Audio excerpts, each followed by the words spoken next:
Bonjour, c'est Maria la poétesse, conférencière, artiste peintre et qui fait des objets de décoration. Aujourd'hui, 25 septembre, je fais une vidéoconférence en tant que fille de rapatriée. Et j'espère que ma vidéo vous plaira. Il faudra la regarder jusqu'au bout parce que je vais vous parler un peu de l'historique de l'Algérie, survoler l'Indochine et parler de nos amis harkis et rapatriés et de leurs déboires. Je commence ma conférence. À ce jour, ce samedi 25 septembre 2021, journée commémorative des rapatriés d'Indochine et des rapatriés harkis et contingent. Il ne faut pas oublier le contingent aussi, qui ont décidé de combattre pour notre patrie, la France. Moi, la poétesse, arlésienne, enfant de rapatriés, dont mon père était l'ami du Bachaga Boualem, responsable de la communauté harki de Mastibet, que j'ai connu et qui m'a vu naître. Je lui rends un grand hommage, ainsi qu'à toute sa communauté, et un grand hommage à tous les harkis de France qui ont servi leur patrie, la France, en particulier Pérol-en-Provence. Il ne faut pas les oublier, ainsi que les harkis de la Loire. Mais tout d'abord, avant de vous parler de la guerre d'Algérie, un petit rappel sur nos engagés d'Indochine qui a débuté un an après la fin de la Seconde Guerre mondiale. La guerre d'Indochine, ou guerre d'indépendance d'Indochine, également désignée au Vietnam comme la guerre de résistance anti-française ou encore la première guerre d'Indochine dans le monde anglo-saxon et un conflit armé qui se déroula de 1946 à 1954 en Indochine française ou Fédération indochinoise, actuel Vietnam, Laos et Cambodge.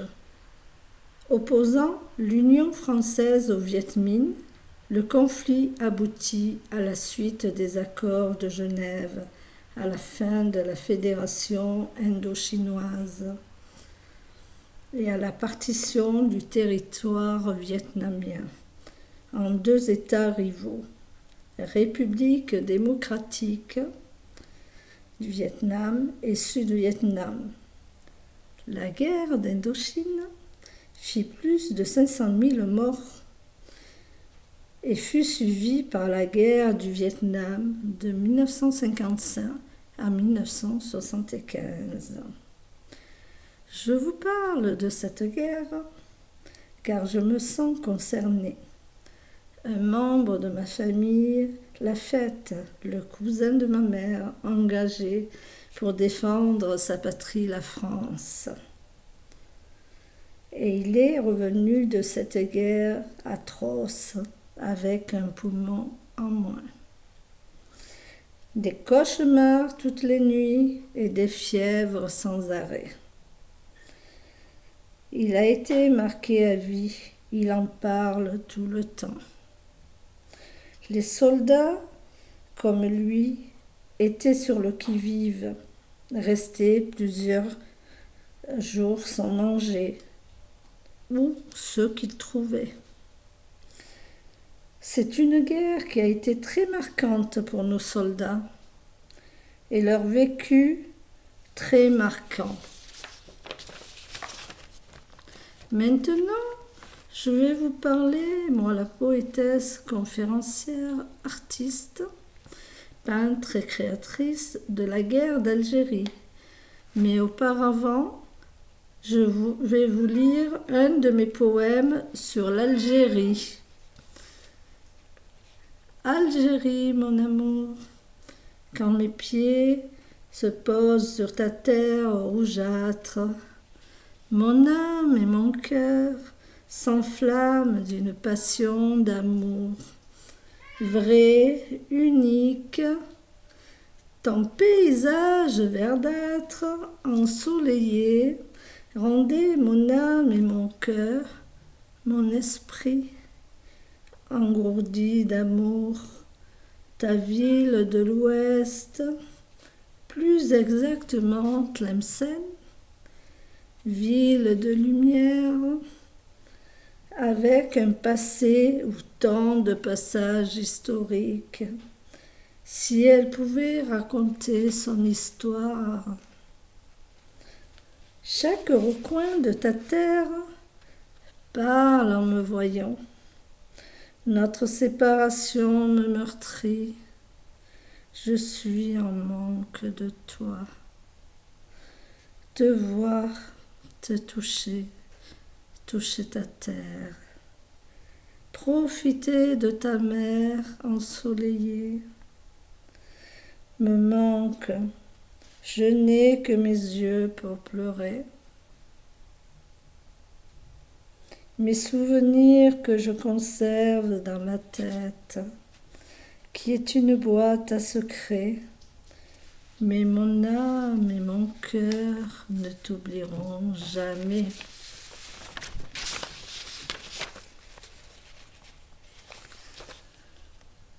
Lire ce poème pour vous me remplit d'émotions, ancrées dans mon cœur et mon âme.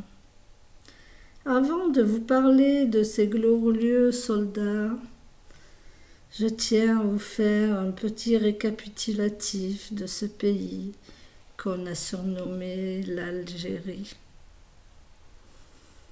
Si je commençais par le début, l'Algérie, pays paradisiaque de mes origines, avec toutes les richesses naturelles, très riches en histoire. Revenons à des décennies en arrière. L'histoire de l'Algérie s'insère dans l'histoire la plus large du Maghreb et remonte à des millénaires.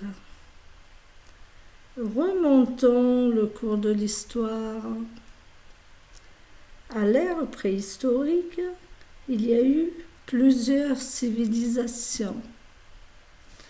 Des paléolithiques qui sont les premiers berceaux de l'humanité, dont plusieurs sites ont été découverts dans le Sahara, qui était moins sec où s'étendaient de vraies savanes.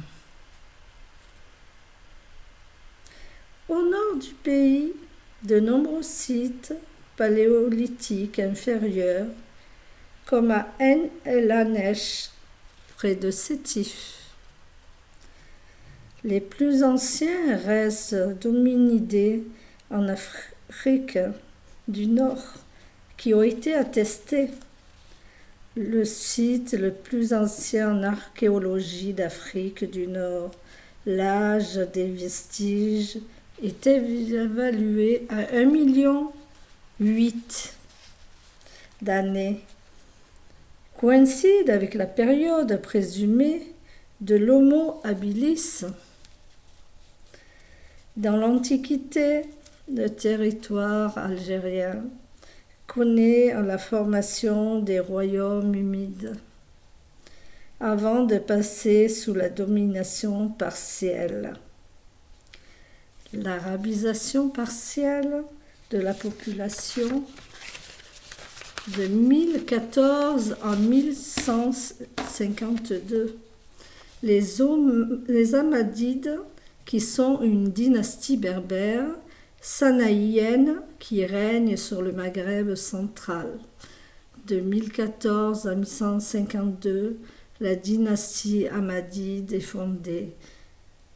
En 1014, pour Ahmad, un Bologine, second fils de Bologine, Ibn Ziri, en conséquence d'une scission territoriale du royaume ziride à la suite d'un conflit de succession. Ils sont parfois désignés comme Zirides Ahmadides, avec les Zirides dont ils sont l'une des branches. Les Ahmadides sont connus pour leur capitale fortifiée, la Qal'a des Beni Ahmad, cité médiévale prestigieuse dont les ruines sont classées au patrimoine de l'UNESCO. Sous la pression des Iraniens, ils vont chercher une nouvelle capitale et reconstruire la ville de Béjaïa, l'antique Salda, en 1067 sur la côte de Kabylie sous le nom d'Ansiria, du nom du souverain El-Nazir. Sous leur pulsion, Béjaïa devient une grande capitale méditerranéenne, un foyer de culture majeur et une place militaire d'où partent les expéditions maritimes vers le pays du Rhum, principalement la Sicile. Excusez-moi. Les deux villes sont alors reliées par un trique sultan qui évite le plus possible une plaine devenue difficile à contrôler. Les incursions des nomades, des zénètes de l'ouest et du sud et l'arrivée des Arabes hyaliens qui contrôlent les plaines font que l'arrière-pays échappe progressivement à leur autorité. De 1235 à 1556, les Zianides, en berbère Atzzian ou Al-Walid, en arabe Banu Abed al-Wad, sont une dynastie berbère zénète qui gouverne le royaume de Tlemcen, au Maghreb central l'actuel. L'Algérie entre le XIIIe et XVe siècle, les Banu Abed Awad font partie de la grande famille des Banu Wazen. Ces nomades des régions sahariennes occupent un vaste territoire pouvant atteindre les montagnes de l'Aurès. L'arrivée des Hilaliens au Maghreb les a probablement contraintes à abandonner ces régions et à aller s'installer dans la région de Tlemcen, avant que ces mêmes Hilaliens, sous-décimés par les Almohades, lors de l'effondrement de l'Empire almohade vers 1236. Le royaume de Tlemcen devint indépendant sous la domination des Zianides et du roi Yagmohasen ibn Zian ibn. Puis il y a eu la colonisation, la bataille avec l'émir Abdelkader, opposant farouche à la France, qui fut arrêté et mis sous garde surveillée dans la Loire, au château d'Ambroise dans la Loire, avec sa famille. Maintenant, je vais vous parler de nos valeureux soldats, les harkis, et de nos anciens combattants. Je salue aussi la communauté harki de la Loire, tout particulièrement Saint-Étienne, Mastibert, Pérol en Provence. En cette journée commémorative du 25 septembre 2021, des harkis qui ont suivi notre France. Je vous fais cette vidéo en leur honneur chez moi, car personne n'a voulu me donner de salle. J'expose quelques tableaux que vous pourrez voir, mais mon nouveau livre ne sortira pas à ce jour, car vous avez tant à lire des livres d'autres amis harkis où chacun raconte son vécu et fait sa propre exposition.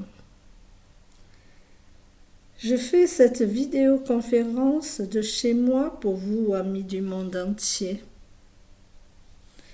En mars 1962, les accords d'Évian sont signés. Les Français quittent l'Algérie et abandonnent les harkis. Nombre d'entre eux sont considérés comme des traîtres. Ils sont torturés et exécutés par milliers.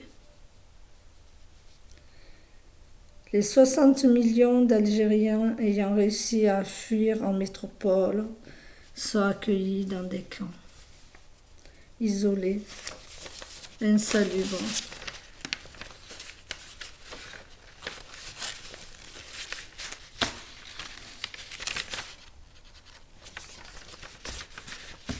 Le Bachaga Boualem, fils d'une ancienne famille de notables de Beni Boudouane, dans le département de Bonne, gradé capitaine pendant la Seconde Guerre mondiale, décoré par la croix du combattant et de la valeur militaire.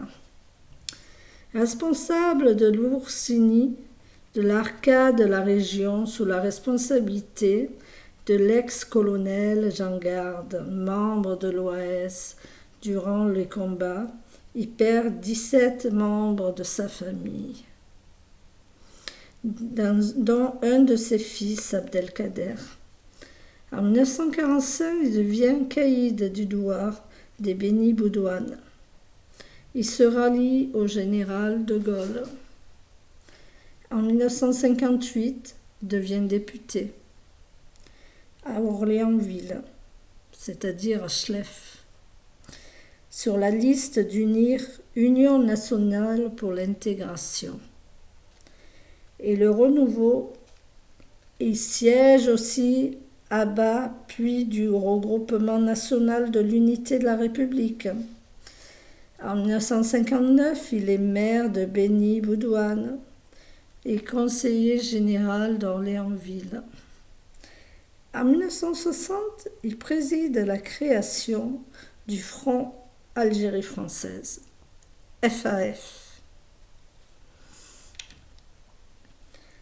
Rapatrié d'Algérie le 18 mai 1962, avec une maigre partie des harkis et sa famille, il se retire à Mastibert, à 18 km d'Arles.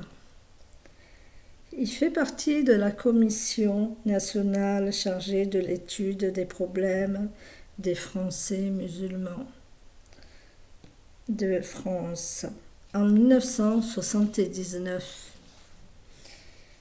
Il meurt le 8 février 1982. Un de ses fils prend la succession et quand il décède, c'est M. Guelfout Abdelkader, que je connais bien,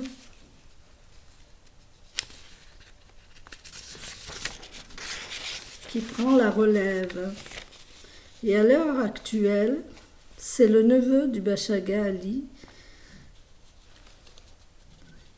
Ali Boualem, neveu du Bachaga, qui a pris la relève. Mais l'a-t-il toujours? Ça fait 2 ans que je n'ai pas vu Mastibert et Arles. Je vous le dirai à une autre occasion. Maintenant, je vais vous parler des camps. À leur arrivée en métropole, les harkis sont pris en charge et partagent divers camps. Le premier camp était situé à Larzac, dans le puits de la Drôme, dont ce dernier, comme la plupart des camps, se situe dans une forêt. Le deuxième camp, à Bourg-Larzic, Il n'y avait que des tentes avec des robinets pour l'eau à l'extérieur.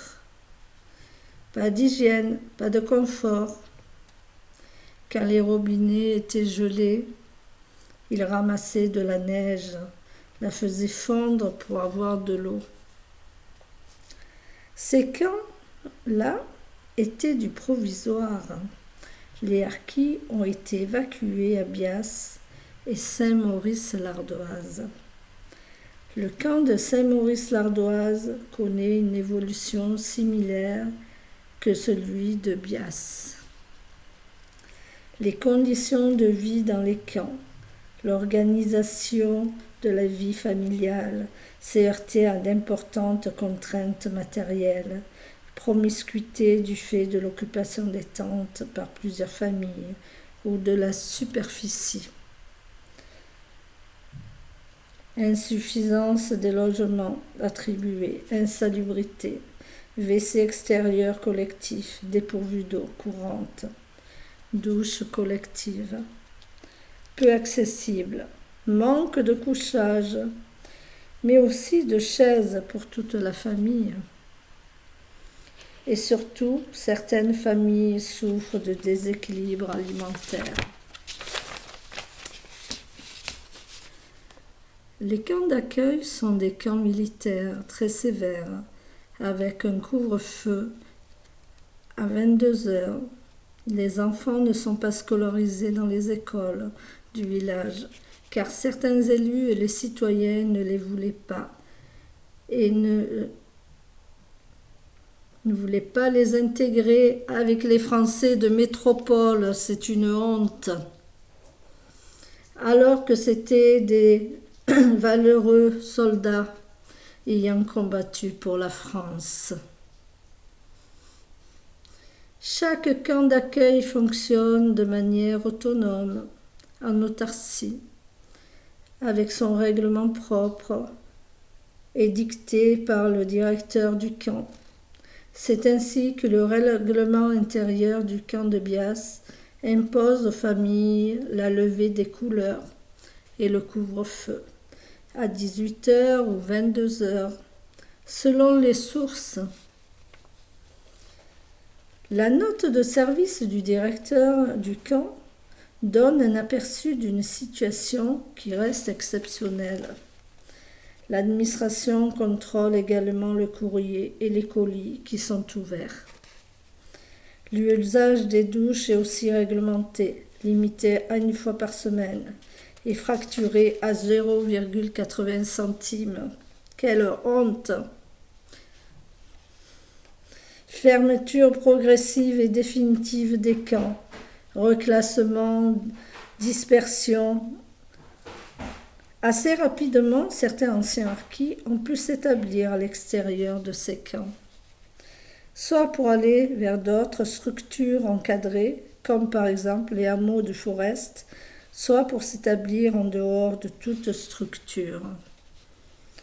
Par exemple, dans le village de Saint-Valérien, dans l'Yonne, grâce à des initiations privées et du soutien du ministère des Rapatriés en 1964.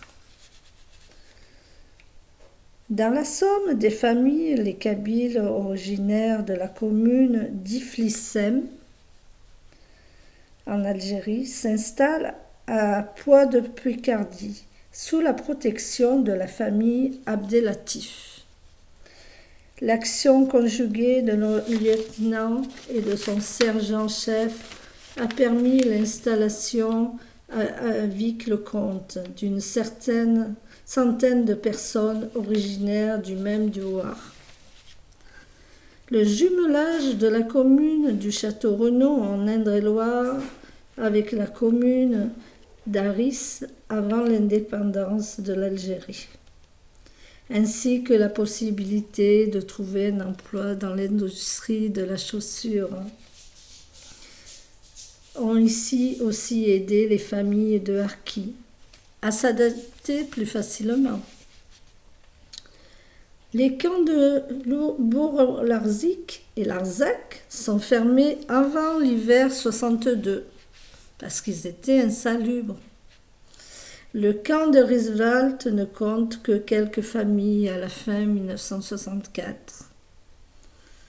Familles jugées inaptes à tout reclassement. L'armée ferme alors le camp et les familles s'installent à proximité.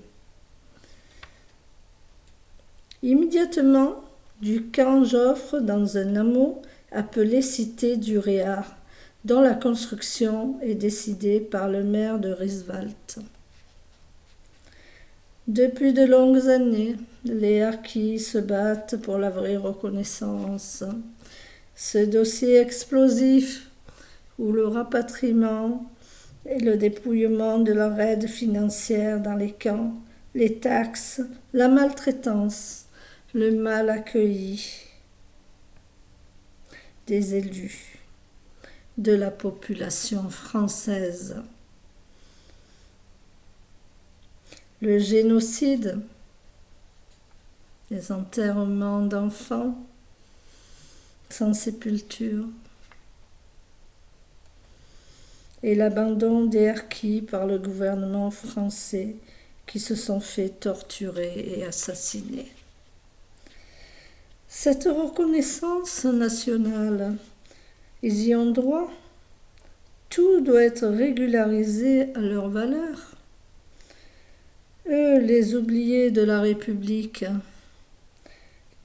qui, pour les calmer, leur donnent au compte-gouttes en faisant en 2019 une commission avec des représentants qui n'ont pas osé expliquer les vrais problèmes.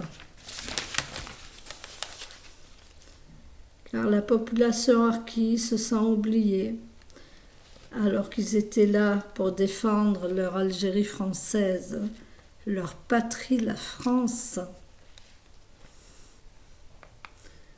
De plus, le gouvernement leur doit les mêmes honneurs qui ont donné aux soldats français et qu'on arrête de les appeler traîtres. Harkis ne veut pas dire traître, c'est le nom de leur tante quand ils étaient soldats et qui s'appelaient les Harkas. Tout ce que je vous ai résumé dans cette élocution, dans ma conférence vidéo, c'est mon ressenti à moi, la poétesse conférencière, artiste peintre et créatrice, dont un cousin de ma mère a fait l'Indochine et l'Algérie, et l'oncle de ma mère qui est mort pour la France, notifié en rouge, dont personne n'en parle, qui n'avait pas dû avoir lieu, cette guerre. Je vous en dirai plus dans mon livre. Beaucoup de déboires, beaucoup de partage de famille. Ceux qui sont ici n'ont pas le droit d'aller là-bas, n'ont jamais vu leur famille depuis tant d'années. C'est déplorable. Cette guerre a aussi départagé les pieds noirs et les Algériens. Cela a formé une forme de racisme. Mais en ce jour, c'est un jour déplorable. Autant de millions d'Harkis qui sont morts. Je tiens à vous montrer mon livre que j'ai fait l'année dernière parce que je n'ai pas encore sorti le nouveau. Voilà.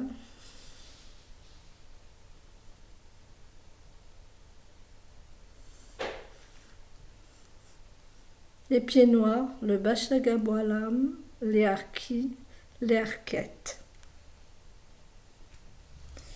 Il est à la vente. Vous pouvez vous regarder sur mon site. Par contre, je tiens à vous montrer des dessins que j'ai faits sur la commémoration.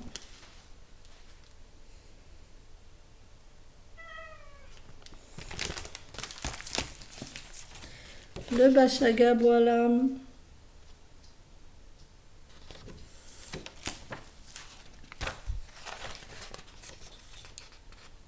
de Bachagaboilam. Pour les pieds noirs, ça va leur faire plaisir. La Vierge.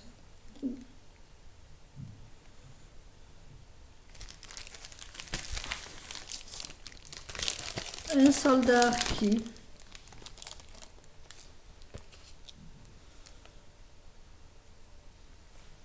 avec son fusil.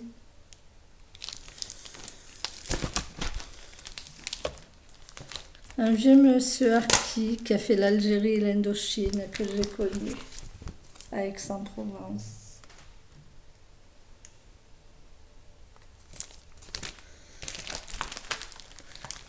Les tantes.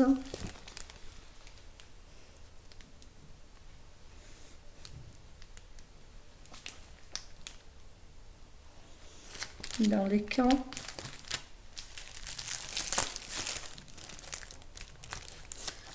Un colloque que j'ai fait une caricature.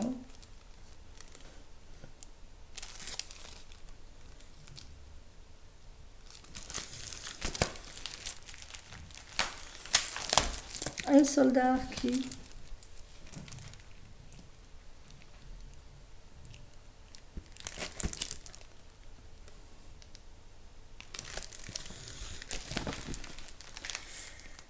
une soldat arquette, on n'en parle jamais, donc j'ai fait un poème.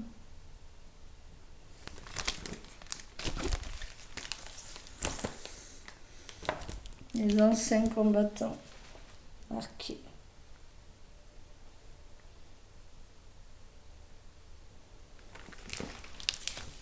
Tout cela est des caricatures. Un monsieur harki, très fatigué par cette guerre. Comme mes images sont tellement grandes, je ne peux pas vous les montrer entières. Mais le jour que je fais une exposition, je filmerai tout. Je ferai tout comme il faut et je passerai tout sur les réseaux sociaux. J'espère que ma conférence vous plaira. C'est un vécu, c'est un déboire, c'est de la maltraitance. Je tiens à vous remercier pour ceux qui vont la lire jusqu'au bout, de me faire des petits commentaires. Je vous souhaite de passer une agréable journée. Au revoir mes amis.